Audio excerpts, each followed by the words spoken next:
Hello and welcome to the United Stand. Sorry if you're watching live for the audio there. I'm not even meant to be presenting. Joey was meant to be doing it, but I've taken over and we will fly in. I was going to get an early night for the last day of the transfer window tomorrow, although the reality is you'll probably see more business in a second-hand condom shop than you will at Manchester United. But we've got some big topics to fly into. I want to talk about the youth myth. I don't buy into the fact that we've got a great youth system. Actually, Martin was on about it earlier, saying that it's a necessity rather than a philosophy. But first of all, I believe top four is gone. 100% it's gone. I want to get into why that is in a moment, but we've of course got the FA Cup to talk about. Glazers apparently cutting back. I mean, people are saying that's not true. If you don't think the Glazers are cutting back, I mean, what the bloody hell is going on? Why have we spent no money in January when we've got a rubbish squad, a rubbish manager? It's a farce. But first of all, I want to get into this. Is top four gone, or have you changed your opinion about Louis Van Gaal? We've not had you on for a while, Kev. Last week we were interrupting each other a bit, so everyone, if you want to do that, that's fine. But how are you feeling, Kev, about Louis Van Gaal now? And top four as well. I certainly haven't changed my opinion of him. I'm not going to get excited. Good performance on Friday night, but you've just got to be realistic about things. It was Derby County. No disrespect to Derby, but I mean, we're Man United. We should be beating teams like that in the FA Cup, and we should be putting in performances like that. The kind of gulfing gap between the teams should show in a game like that, and I thought United rose to the challenge, did it, but I certainly don't come away from it thinking I'm back on the bandwagon. You know, Louis Van Gaal's the greatest manager, because I don't agree with a lot of what he does and his team selection. But do I think top four has gone? If I was a betting man, I wouldn't be putting money on it. Obviously, my heart will overrule my head, but if I was going to be sensible about things, I really do think we'll miss out on it this season. There's too many better teams in front of us that are really stamping their authority in that top four, and I can see us missing out. Yeah, well, I mean, there's live viewers here, and obviously I'd like to get to the live comments there as well. If you're not watching live, comment below and we'll reply anyway. But what I want to say is, and I tweeted this out before and some people may have missed it, we have played 23 games. Have we played 23? Yeah, 23 games, and we've got 37 points, and our win ratio is around 43%. It's pitiful. It's worse than P45 stats. It's P46 if it even exists. Van Gaal should have been sacked 100%. But 43% win ratio. His whole career at Manchester United is slightly better at 50%. But the importance is this. People are saying, oh, Spurs or Leicester might implode. I don't care what Spurs or Leicester do. In fact, Leicester have got 10 points on us. To get fourth place, statistically speaking, you need 70 points. That is, for us, with 37, 33 points. It's 11 wins from our last 15 games when we've got Leicester and Arsenal at home, City, Chelsea and Spurs away. That's 5 tough games without us having to play the likes of Bournemouth and everyone like that. We've got Bob Hope, zero chance, no way are we getting fourth place. And the sooner fans stop living in a fantasy world with chocolate gumdrops and start saying it's going to work out just because we're beating Derby, the better. And Alex, as I come to you, we were talking about this on Friday, because before the Derby game we did a little poll. What's more important, the FA Cup or the Europa League? You saw the results of that. It's bloody laughable, because actually the Europa League should be 100% our priority. I know Dortmund are in it, but other than that, Seville, Bilbao, I mean, we did get torn apart by mediocre European teams in the Champions League. But that's surely our best bet.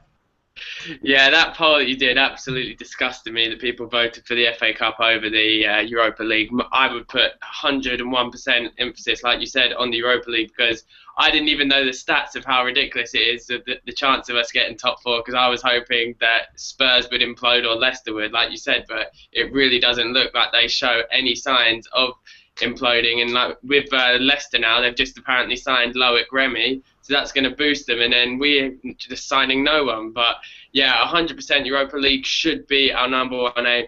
I think player for player, apart from Dortmund, we probably have the best squad in the Europa League. I know Van Gaal, with him, that it's going to be very hard to win the Europa League, and it really wouldn't surprise me if we lose to that Mönchengladbach, whatever they're called, and go out to them. But yeah, it should be 100% focused on us, because on our day, if we actually turn up and actually play, we can beat anyone, and that includes Dortmund. But it's just under Van Gaal with his tactics and everything that I really don't trust it. But if all the stars aligned and like Rooney had like a blinder and Martial was on fire, it is possible for us to win the Europa League, and I'd 100% rather win the Europa League than the FA Cup.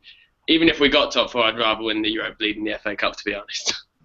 Well, me and Kev are probably old enough. The FA Cup is the first thing I remember watching. I think the first game I remember was '85. So, you know, I love the FA Cup. But the reality is, we're not in a position to be romantic about the FA Cup. Unfortunately, we can't take the wife out for a nice meal. We've got to deal with egg and chips, which is the Premier League. We've got to, and the Europa Cup. We've got to get fourth place. There's financial reward, but more for us fans, we need fourth place. The Europa League for me is 100%. I've got to give. I do want to talk about this Fellaini's comments, twat, and I shouldn't swear. Drorty killed me. I also want to talk about the youth transfer, Schweinsteiger, the Glazers, but I've got to give you your opportunity, Paul, about fourth place. I think United fans need to wake up and smell the coffee and the shit, because that's one again. Because it's gone. It's 100% gone when you look at the stats. Well, to quote what you said just a minute ago, I think I'm going to have to run around in amongst all my gummy bears and be a little bit positive. We're only 5 points off. There's still 15 games to go. Anything can happen. We need to turn a 40. I'm not going to come off you, Paul, but we need to turn a 43% win ratio into a 75% one, which is actually beyond Championship winning form. Sir Alex Ferguson's win rate was only 67. Well, was 67, and how successful he was. It's just not happening. I mean, I said it today. I will gladly. I did a tweet for everybody who doesn't follow me. Retweet it. If we get fourth, I will come around your house and kiss your bare arse, every single one of you, because it's not going to happen. No, I totally hear what you're saying, and it is looking very unlikely. I mean, you look at the, apart from Leicester, you look at the rest of them. In their last 10 games, they've only lost 2, whereas us, on the other hand, we've only won 2 of our last 10. So just looking at that, it looks very dim. Our chances are almost second to none. But when I look at the league table, I'm given a little bit of hope. 5 points, 15 games. Anything can happen. Anything can happen. Tottenham can slip up. Arsenal can slip up. They usually do. I have to be positive. I have to cling on to something. So I'm going to say it's doable. It'll be a tough ask, and it'll be a huge challenge, and a huge turn of fortunes is going to be needed. But I have to be positive, and I think we can do it. And yeah, let's go for it. Just picking up on a comment by Ian Fitzgibbon there, I'm going to try and get involved with your comments a bit tonight because we haven't done that. Johnny Dubb says you may live to regret that comment. I won't. I want fourth more than anybody, so I'd happily kiss all your asses if we get it. So I'm not fussed about that forfeit at all, but it's not going to happen. Ian, I've misread your comment there because you said he's talking about the FA Cup and how he'd like Rooney to win it in his career. And he said he actually said even Wigan won it. I thought he said Wogan. Rest in peace, Terry Wogan. But what did I want to go on about next? So, I mean, Paul's being a bit positive. I understand that. I want fourth place. I'm not being negative. I'm a realist.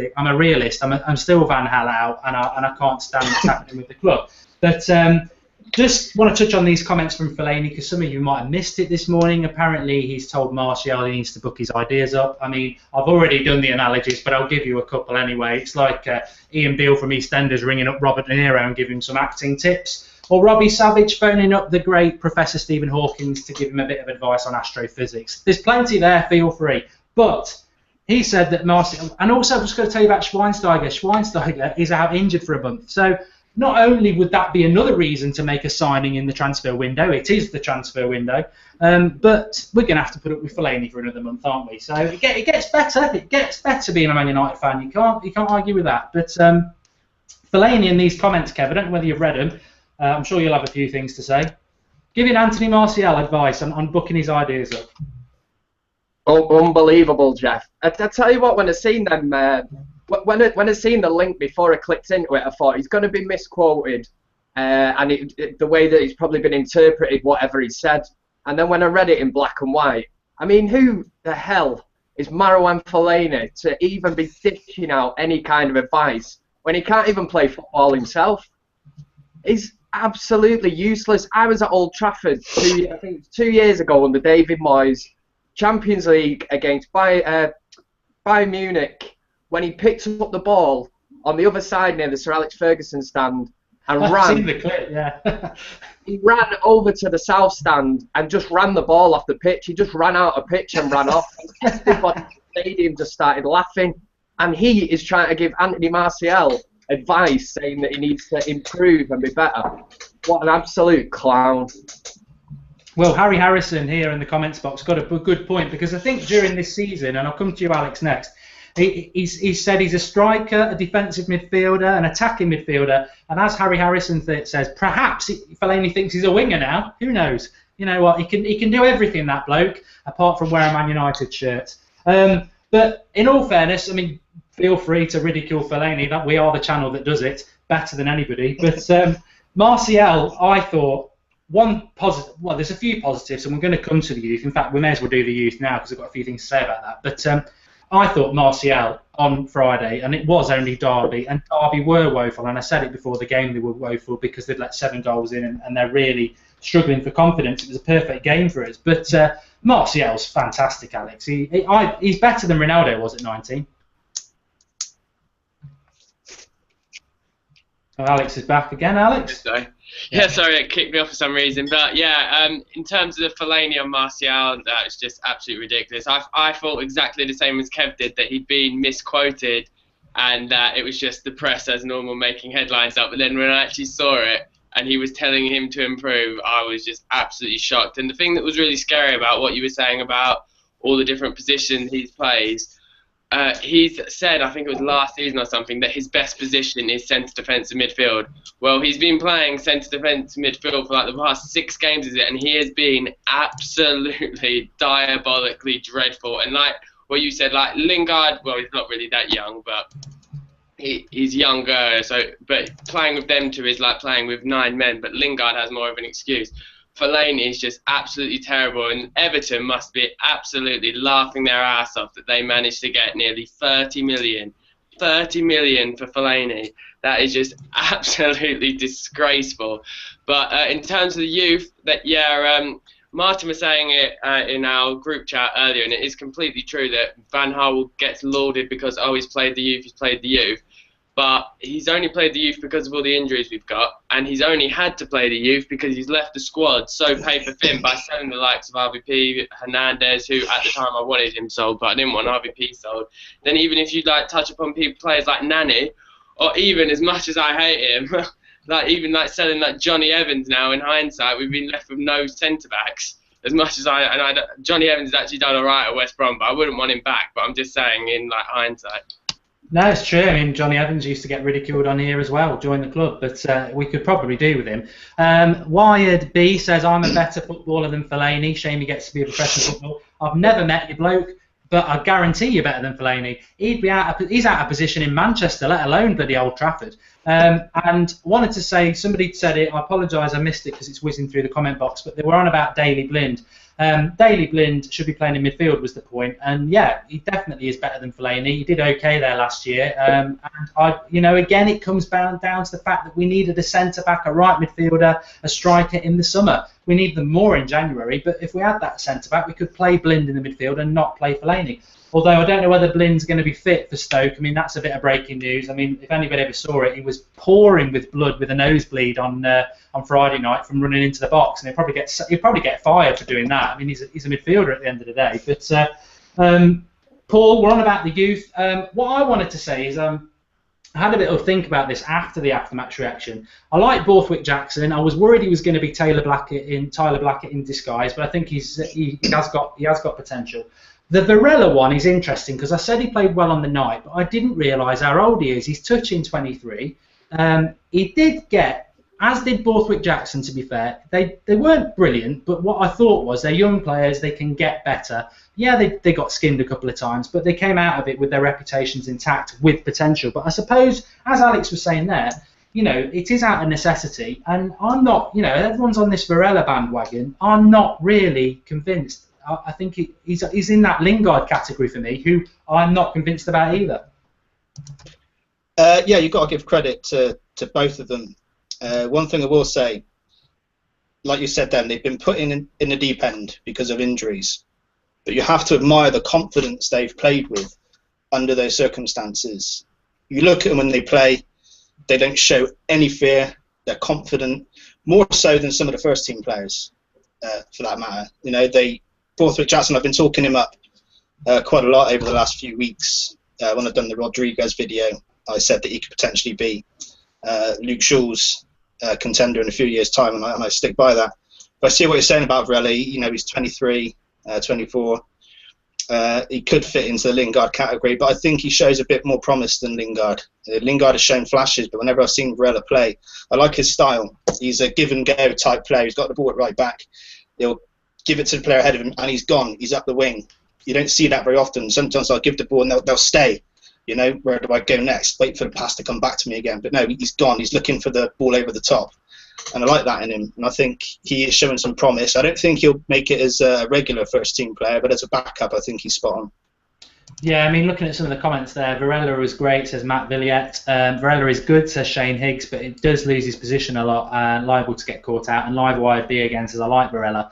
Abdil says, talk about Renito Sanchez, which we will in a moment. I'm not saying Varela's bad by any means, but I think everyone's suddenly expecting him to be like the next Gary Neville. We've got to remember, I mean, he hasn't aged as much as Paul said there in the last 20 minutes. He hasn't gone from 22 to 24.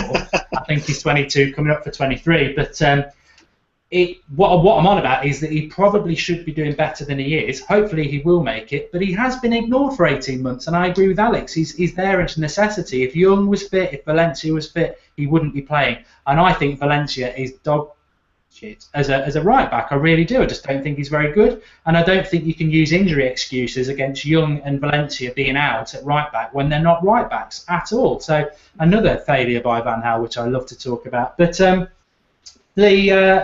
I'll come back to you, Kev. I mean, by Lingard's interesting. I've said it before, and people thought I was joking, but it's true. I think because he was conceived on the Old Trafford pitch and he's a local lad, he gets away with a lot. But Pereira, Memphis, and Januzaj, who I've been critical of, I think are better than Lingard. I know he set a goal up on Friday, but I think he gets off with a hell of a lot. And you're a fan who goes to the ground. I know a lot of people who watch us sort of feel the same about Lingard, but as a match-going fan, Kev, there's a lot of fans who give Lingard that extra bit of leeway when, I know he set the goal up against Derby, but he still looks very lightweight, and his final ball is frustrating. I just don't understand why he's playing against three, what I would consider better potential midfielders.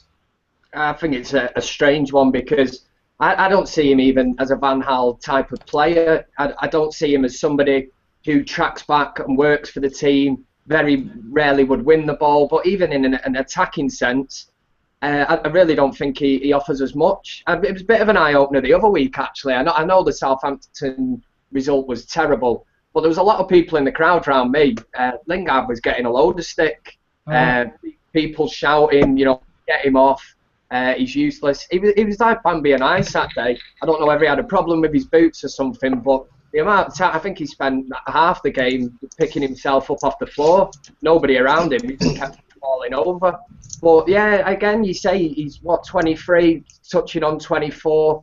Players usually at that age are either coming into the prime or they should be the ready-made article. And Lingard, for some reason, is getting chosen by Van Gaal. But I just find it baffling myself. I think there's better players there that can be played, and for the sake of sentiment and the fact that he was born in Warrington actually, but I know he's come through the youth setup, and you can call him a kind of local talent that's come through the youth team. I do think it's kind of a waste of a player. Sometimes you want to see these young players do well, but don't just play them for the sake of playing them because they've come through the youth team. I think Matt Busby always said if they're old enough. If they're good enough, they're old enough to play, regardless of what age they are. But Lingard, at the minute, is not really impressing me. It wouldn't be somebody that I'd be choosing and putting on my team sheet.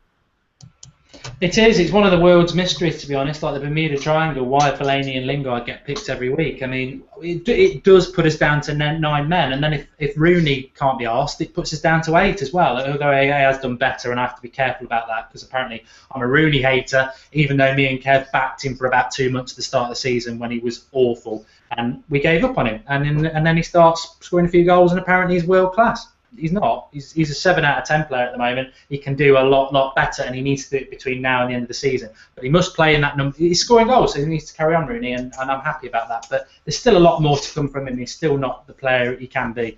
But yeah, Lingard, I agree with what Kev said there, and it's nice to know that some of the people are at the ground. I appreciate that as well. I'm baffled by Pereira. We keep saying it every week, and I still think we need somebody to balance the right side of the pitch, so that people can't double up on Martial, and it's weird. But Alex, there's only one of you now. That's right. Okay, you're still flashing a bit of chest though.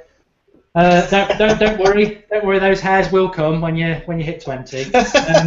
The transfer window. People want us to talk about the San transfer window. I will be doing videos tomorrow. They'll probably be very boring, but we could sign somebody. I'm not expecting it. Renato Sanchez has been mentioned. He's a Benfica midfielder. He's 18 years of age. He's a box-to-box midfielder. He's exciting. He's exactly what I would like us to sign. He's probably not quite ready yet, but I like signing young players. It's not going to happen, is it? But I mean, I want everyone to have their say on this, because I know I could be quite critical, but to be honest, I'm shocked. I'm really shocked that we are now, 24 hours away from the end of the transfer window.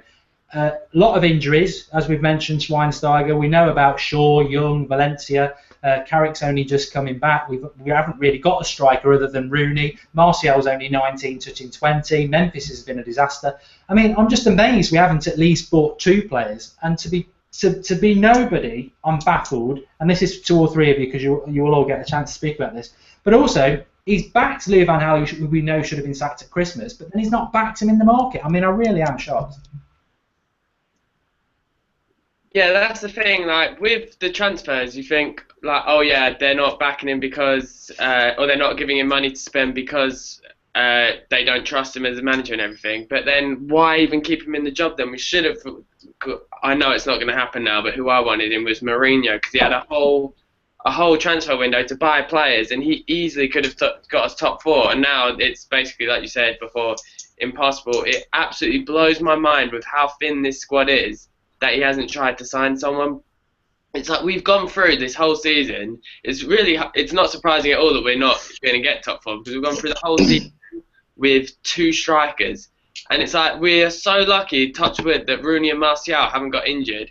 Because if both of them would have got injured at some point, we would have been ending up knowing Van Gaal, well, definitely without a shadow of a doubt, because he's already done it before, playing Fellaini as our striker. And as Manchester United, that is just absolutely disgraceful. We should have just got even just a striker that wouldn't mind sitting on the bench, like people were saying in the comment section earlier. Like Igalo came out and said that his dream is to play for United because he's a Man United fan. He's done brilliantly this season, and he probably wouldn't mind being like a backup striker to Martial and Rooney. But Watford won't sell him to him. But or another person who I've said about, of course, Charlie Austin as a third choice striker. But just anyone I haven't seen this 18-year-old, so I can't really comment on him, but it's just we've needed backup. And then the weird thing is, Van Gaal said that he was looking into getting a fullback, but fullback when everyone's fit isn't really a position we particularly need. There are other areas we're more light in than fullback. It's just because of injury, so it's that's like a reactive transfer rather than something that we actually will need long term. Well, that's what I mean. I'm surprised we haven't had reactive, whether we were planning or not, because Schweinsteiger again. He's a player I was saying on the preview show. If you haven't watched it, him and Carrick coming back could be huge, because they'll bring us some. They'll mean Fellaini won't play in the midfield, although maybe I'm dreaming. But Drawty Devil just in the comments just said, Alex, you've got a chest like Keira Knightley. And I was going to say, there's over 300 of you watching, so if you could drop us a like, because it means a lot to us. It means you actually like what we're doing. So just click the like button. That'd be fantastic. And with that comedy gold from the Drawty Devil, I think it does deserve a like. But Paul, the transfer window is closing tomorrow. Any thoughts on it? I mean, well, it is. You can speculate as to why no signings have been made? Is it because Van Gaal isn't backed? Is it because they don't trust him? Is it because he spent too much and done nothing with it, so they're not confident in giving him money? Or is it because, as Van Gaal always says, it only signs somebody if the right player is available, and it's very rare that the right player is available. So there's a lot of reasons why we haven't signed anybody. I have seen us linked with that Renato Sanchez. I think I've said his name right. I don't know too much about him, if I'm honest. All I know is that he plays for Benfica. He's 18. He broke into their team this season. And today I seen him likened to Ronaldinho. Would you believe it? So I don't know. If we can get him in, I'll judge him when he plays. But I think Alex said it just a minute ago. We need to focus on areas where the players are needed. Like you said, giving balance on the right-hand side to complement Martial on the left. I mean, I suppose you could try Memphis out there, I don't know. But there's other areas of the pitch that need to be focused on. I've got nothing against bringing in players like Sanchez, young potential. I think Ferguson once said the best players you can sign are those between the ages of 18 and 24. I'm happy for us to keep doing that as long as we're going to bring in the players that we need at the same time. At the moment, it doesn't look like we're doing that, and it's baffling. And we can only speculate as to why. Matt Maunder says John Terry on a free ? I'd rather get relegated. Could happen. These thoughts on John Terry leaving? We're not a Chelsea channel. Posse Music. Don't care. To be blunt. What I was going to say, Kev's going to obviously talk about transfers now, but what I was going to say is that if they've got Jose Mourinho, I think it's probably impossible even for him now, but I agree with Alex, we would have got top 4 if they'd done it at Christmas for sure. We might have even won the league, actually. But to win 11 games out of 15 is tough on anybody, but a new manager is the sort of impetus you'll get. It's not going to happen with the Louis Van Gaal at all. But I mean, you're what I was going to sort of say to you, Alex, Kev, because obviously you're more in touch with Manchester living there, is that it just seems like it's a money saving exercise. I said it after the match against Derby that if they sack Louis Van Gaal, it's £10 million. If they sack him when top 4's gone, it's not £10 million. It's vastly reduced, and I think cynically, I think that is why he's not been sacked, because also you sack him for 10 million, you give it Giggs, who clearly isn't ready and may never be ready. You get Jose Mourinho, who's probably going to cost you another 10, 20 million. He's then going to want to spend another 100 million. You're going to have to get rid of players. It's just money, I think. That's what it is in my cynical thing. I don't think the fans, the common sense comes into it at all. I think they're just about saving money. I think they want to save face as well. I don't think Woodward or the board want to be seen as a sacking club. We've talked about this before.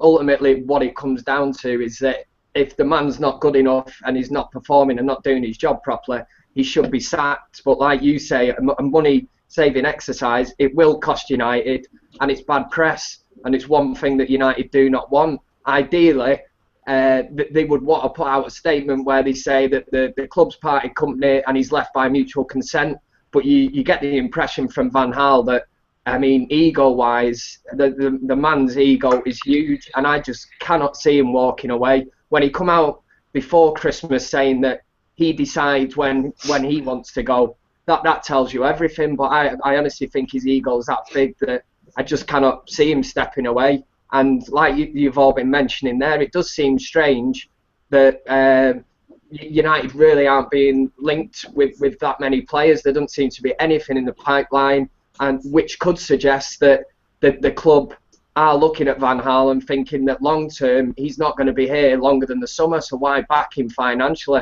The Glazers aren't going to give him money and say, work away there, here's another 100 million, go and secure top 4, because I think that it's really 50-50, that they are in two minds whether to keep him on. But like I said, I don't think they want to sack him just to save face, because, well, they employed him. This was supposed to be the manager to take us to the next level, and sadly it's just not happened, and I think we're stuck with him until the summer. I do think Mourinho would be a fantastic appointment, and like you say, I think he would absolutely guarantee us top 4 if he come in.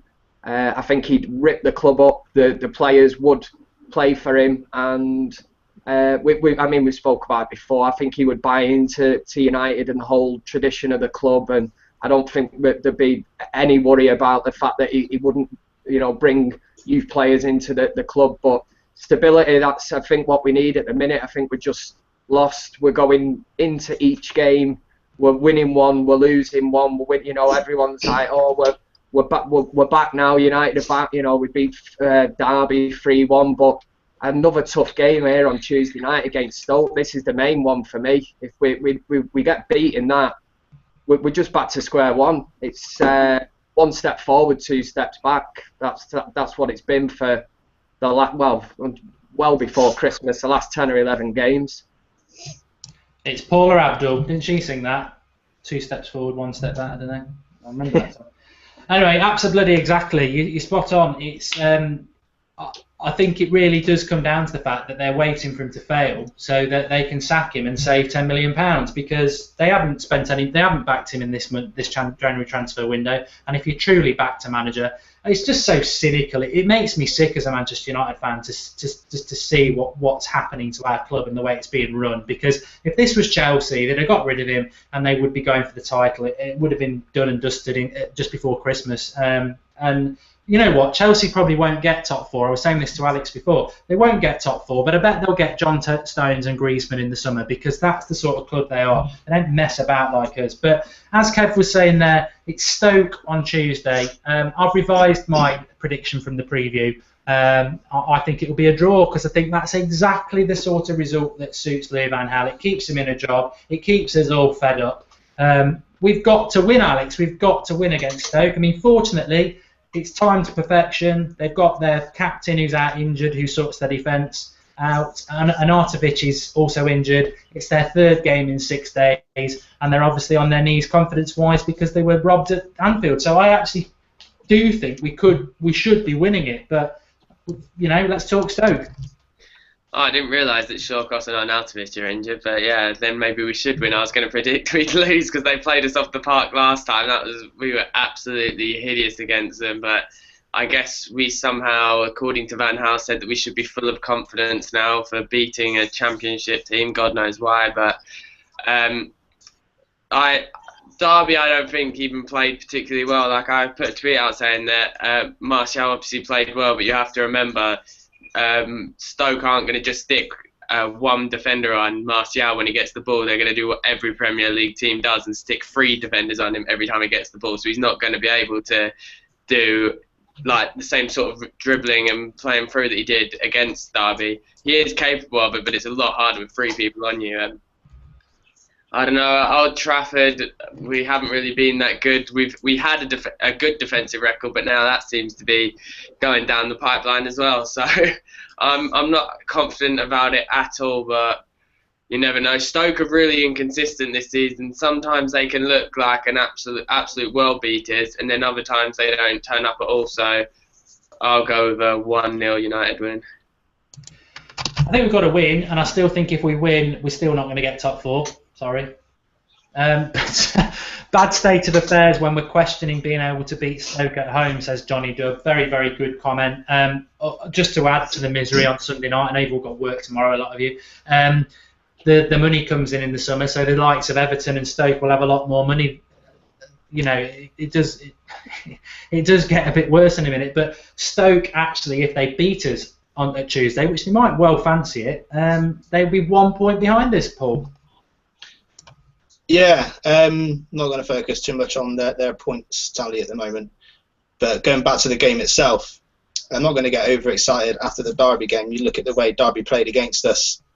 They didn't close us down. They weren't onto us like Premier League teams have been a lot recently. We were allowed to play in that game. And we're not going to get that against Stoke. We're not going to get that against most Premier League teams. So I'm not going to be excited after the 3-1 victory. I'm going to expect us to be put under pressure from the off. They're going to press high. It's going to be 2v1 all the time, all over the pitch. United really need to come out in that game. They need to be quick one-touch passing. The players need to move around. We see it quite often when the players got it at the back. There's no movement at the top. There's no one coming forward, or they'll come forward, they'll get the ball, knock it straight back again, run back to the edge of the box, over and over again. We need to see a complete change in the way United play if we're going to have a chance in beating Stoke. And any team now, we've been found out. Just put us under pressure, we collapse. So I'm not going to get excited after the Derby game. Like I said, they didn't pressure us that much. We were allowed to play, but we need to come out against Stoke, fighting from the off, and then we stand a chance. And I think we will. And I think it'll be a close game. I think we'll win. It won't be a great margin. It'll be a 1-0 or a 2-1. Yeah, I hope we do win. I mean, I still want United to win, obviously, and I think we've got Stoke, obviously, Chelsea away on Sunday, and then Sunderland away, and we need to take 9 points. No messing around. Don't listen to Louis Van Gaal in his press conference telling you that 7 points will be fine. We need to take 9 points. Definitely do. Sean Vernon says if we win on Tuesday, all the Louis Van Gaal lovers will be out again, saying he's the best manager for United. You know what, Sean, you're probably right, but they'll be hypocrites because 3 days ago, 99.9% of Man United fans wanted him gone. If they want to get back on the bandwagon, that's fine. I wouldn't even consider getting on until May, and that's if we get 4th place. And even if we did get 4th place, I would still say it's a disgrace of a season with the squad he's got, the money he's got. 4th place, we should have won the league this year, which isn't going to happen. But I want to finish on some positive things because Nadim Nizar says, have some faith, Mark. I'm coming to you. You're all going to get put on the spot here. I do apologise. But Kev, to this point of the season, give us your one positive of the season so far, and it can't be Anthony Martial. Oh, I've put me right on the spot. That's the first thing that come into my head then. Positive from this season. It doesn't have to be football related, you know, if you went out for a nice meal with the wife or something. You know what, I went for a nice curry there last Sunday actually. All you can eat buffet just down the road from me. It was only, I think, £6.95. That's probably the highlight of my season so far. Do you know what, football wise, if there's another positive to take out of United this season, it's probably De Gea staying at United, signing that contract. And for me, he's on course again to be named United's player of the season, which when I thought back the other day, it's quite sad in a way. Best keeper in the world by a mile, personally, that's what I think. But since Sir Alex Ferguson has left us, if he did get the United player of the season this year, that'll be 3 years in a row since he's left that our goalkeeper has been player of the year. And I thought about that the other day. It's quite a depressing kind of thought because I think it just shows you the kind of road we've gone down since the great man left. Yeah, that's a good one. In fact, there's a couple of people saying that on the live comment box. Raymond made me laugh. He says his big positive is we've got a nice kit, which we have. You know, we have. I like the. I've got a couple of the tracksuit tops. Right, we'll go to you next, Alex. Can't be Martial. Can't be De Gea, and can't be Chris Smalling. Yeah, it wasn't going to be De Gea or Smalling, but I was going to say Martial as the thing. But then, no matter how absolutely shocking we've been this season, we've still been better than Liverpool. That's my thing, and that Van Gaal somehow seems to beat them every single time he plays them. It's a good one. Paul, unfortunately, you've had longer to think, but you're out of there are slim pickings. What's your thoughts, mate? Well, I was going to go Anthony Martial, but obviously I can't do that. So I'm going to say another player, one that I've been speaking about a lot, and that's Cameron Borthwick-Jackson. I think that he probably wouldn't have been given the chance he's had if Luke Shaw, Rocco, they were all fit.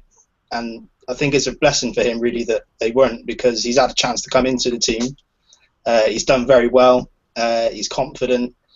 You know, he's not afraid to make a tackle. He's got good vision. He can play a good pass, a solid pass as well. I think he's got a bright future ahead of him. So I think that's one absolute positive to come out of this season, other than Martial.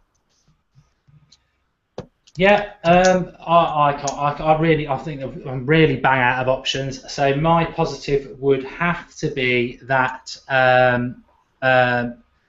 Bastian Schweinsteiger in a United shirt, as Rick Worley said. I was orgasmic about it in the summer, as Alex will testify. We weren't in the same room, and legend player. But actually, I think it's probably, I don't know. That would be my big positive, because I think it's great to see him in a Man United shirt. But again, like so many players this season, they just do not perform as well as we know we can. And I still stand by it. I don't blame the players. I blame the manager. I think it's so obvious that he's restrictive in his tactics, and I even include Rooney in that. I think you'd see a different Wayne Rooney with a different manager. I think it's so obvious that it is a tactical, restrictive, disciplined, dictatorial system that Louis Louis Van Gaal adopts, especially with our attacking players. I think our defensive players perform well in it, but I think that's a negative, isn't it? But Schweinsteiger's signing was probably my positive, but it turned into a negative, which is fantastic. But somebody did just ask there, and I will whiz through everybody just to be fair. Who's been your player of the season? I think for, Kev, you can say De Gea and Martial. That's fine. I think it probably would be one of those two. Yeah, for me it would. Martial's been the highlight of the season without a shadow of a doubt. He come into the team, and I don't think many of us knew what to expect from him, and I think he's absolutely overachieved this season. He's been much better than what I thought. He was. I think that the kind of player that you read about when he was coming, you'd seen him a couple of times, but for me, expectation-wise, he's just blown it out the water. But yeah, my player of the season, it's David De Gea. I honestly really worry if he would have left us last summer, where United would be now, because I think points-wise, I know Martial scored important goals, but I really do think that De Gea at the other end has saved us a lot of points this season. And like I say, I just worry where we would be without him. And early on in the season, the front runner for Player of the Year, he was absolutely sensational until the injury, was Luke Shaw. I think I would have been saying him at this point now if that injury hadn't have happened. But yeah, I'll stick with De Gea on that one. Yeah, I mean, where would we be? I mean, we're in a bad enough position now. It's a really interesting point. Alex, what about you? I was going to say exactly the same as what Kev said in terms of Shaw. He was comfortably our best player, like nowhere even came close to him before the injury, and it's just so depressing. And I hope he one day gets back. It will obviously take a while, gets back to that form, and he should, if he's like pretty much bang on or just ahead of schedule, be back in March training. So hopefully he's back soon. But De Gea, I'm not going to say he's disappointed me this season, but maybe I just have such high expectations for him that when he pulls off these miraculous saves, I'm not even surprised anymore. So that I would probably say Martial's being our best player of the season. It really frustrates me that he plays in such an uncreative team, because I don't think it highlights just how good he is. And we've been crying out, Van Gaal sold our best player we've had since Ronaldo with Di Maria. But I think every team has this one X factor player. Like Chelsea have Hazard, Arsenal have Sanchez, and City have Aguero. And I think Martial can be that X factor player that we've been crying out for a while. And I just really hope under a new manager, if we do get a new manager, that they'll play to his strengths, because I think he has to be a striker and Rooney can play behind him, because also Rooney is better behind the striker anyway. Yeah. I think it suits him at the moment because he's playing on the front foot with it instead of his back to the ball, and he can come deep and get it, and he's got a lot of space ahead of him. That's why I prefer him on the wing at the moment, and I don't think his finishing's quite there. But he's a better player than Ronaldo was at his age, and that's a fact. And I haven't seen what Ronaldo was at that age. It is true. I don't care what anyone says. If he can go on to be half the player, fantastic. But at this age, he is better. I think somebody just said it there, and definitely our most consistent player of the season. He deserves a shout out. It's Phil Jones. Year on year, he's constantly injured, and he's kept it up again. Phil Jones, go to you, Paul. Well, I've never been called Phil Jones before. The players I'm thinking of for a player of the season, I'm thinking of two or three, pretty much the same as what you guys have just said. So you've got Anthony Martial, who's been fantastic for us. Luke Shaw would have been, no doubt, up there as well. But based on consistency purely, I'm going to have to say David De Gea for Player of the Year. Yeah, that's fair enough. Okay, I'm going to wrap it up there. Please do like the video if you haven't liked it already. Subscribe to the United Stand if you are new to us. We are here every Sunday night at 9 with the live show, and we've got the previews, obviously, which I've done today for Stoke. Kev will do his van cam in the week for the Chelsea game, and we'll be live straight after the Stoke game. Also, be doing a couple of things tomorrow. Probably be a bit of a damp squib, because I don't know whether United are going to sign anybody. I hope we do, because we deserve some positivity, unless it's somebody like John Terry, which it won't be, so don't worry about that. But I think we'll wrap it up there. Thanks everybody for watching. Part of our Sunday night, really do enjoy it, and we are where we are. And to be honest, I think my positive actually this season, I should have said this earlier, is you lot, Manchester United fans, because to be honest, if we didn't have you and these sort of chats, then where would we all be? Probably somewhere called Beachy Head. And I'm not on about Fellaini's head, although you probably would kill yourself if you jumped off it, but give it a kick on the way down. Thanks everyone for watching. Speak to you tomorrow. United on Tuesday. Hopefully we can get a win, and what would be fantastic if we sign somebody tomorrow, but don't hold your breath. You'll die. Thanks. See you later.